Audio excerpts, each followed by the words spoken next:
Welcome. In this video I will show you how to clear application cache on your DREAME 43Q100 TV. First, press the gear button on your remote control to open Quick Settings menu, and then select the gear icon on your screen to open all settings. Then you're gonna have to navigate down to the Apps menu here on the settings list.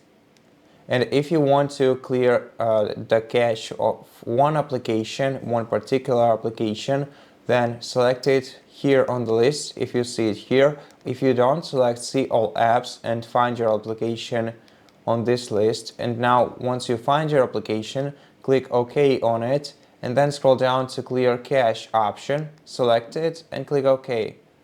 Now, if you want to clear a cache for all applications on your TV, return back to Settings and instead of Apps menu, select System. Then scroll down to Storage.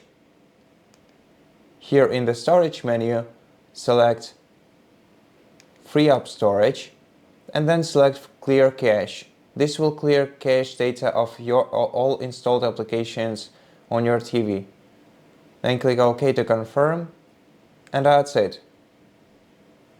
Thank you for watching this video. If you liked it, please consider subscribing to our channel, leave us a like and a comment below, and I'll see you in the next one.